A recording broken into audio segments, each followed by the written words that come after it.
Hello viewers, Assalamualaikum. Welcome to our YouTube channel. Please subscribe our YouTube channel.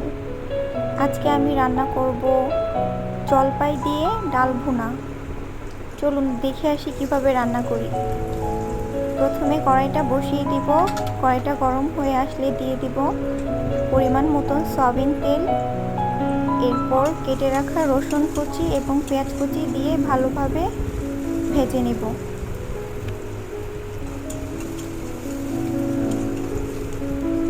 পেঁয়াজটা হালকা বাদামি বর্ণের করব।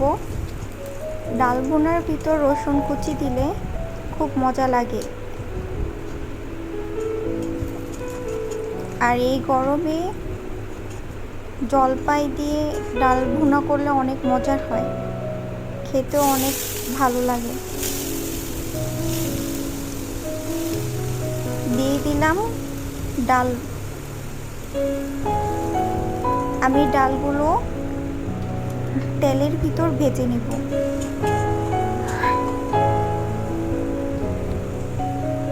পরিমাণ মতো লবণ,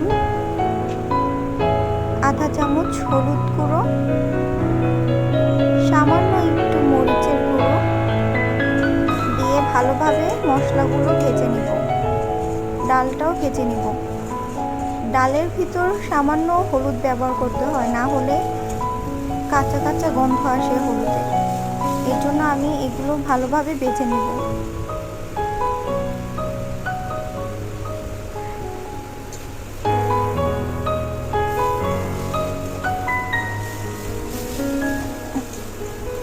দেখে রাখতে হবে যাতে মশলাগুলো পুড়ে না যায়। আমি চুলার আঁচটি মিডিয়াম করে রেখেছি।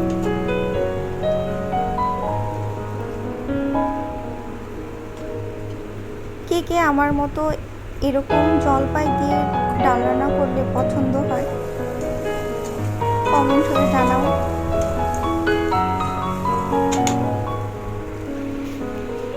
সকালবেলা রান্না করছিলাম তো এই জন্য রোদের আলোটা রান্নার উপর এসেছে। এরকম নতুন নতুন ভিডিও পেতে আমার ইউটিউব চ্যানেলটি সাবস্ক্রাইব করুন, বেল আইকনে ক্লিক করুন, একটি লাইক দিন, ফলো করুন, শেয়ার করুন, কমেন্টে জানান কেমন হয়েছে আমার রান্নাগুলো।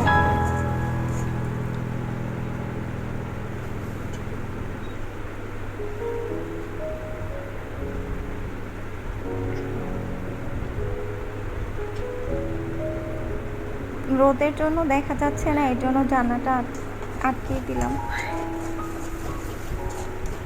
আমি ডালটা অনেকক্ষণ ধরে ভেজেছি। এবার দিয়ে দিব পরিমাণ মতো পানি ডালটা সেদ্ধ হওয়ার জন্য।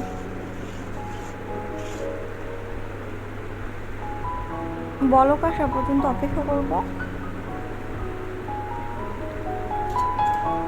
বলক এসে গেছে। এখন ঢাকনা দিয়ে ঢেকে দিব 5 মিনিটের জন্য, ডালগুলো সেদ্ধ হওয়ার জন্য। ডালগুলো সেদ্ধ হয়ে গেছে। এখন ডালগুলোর সাহায্যে ডালগুলো মিশিয়ে নেব। ভালোভাবে মেশাবো না, আধা আধা রাখবো, যাতে এই যে আধা আধা রেখেছি। এখন পরিষ্কার করে রাখা জলপাইগুলো আমি দিয়ে দেব। এখানে আমি 15টার মতো জলপাই দিয়েছি। এখন দিয়ে দিব 3টি কাঁচামরিচ, আস্তা কাঁচামরিচ ব্যবহার করেছি আমি। ঢাকনা দিয়ে ঢেকে দিয়েছিলাম কিছুক্ষণের জন্য। আমার ডাল রান্না শেষ। এখন ধনেপাতা দিয়ে ডালটা নামিয়ে ফেলবো। সবাই ভালো থাকবেন। আল্লাহ হাফেজ।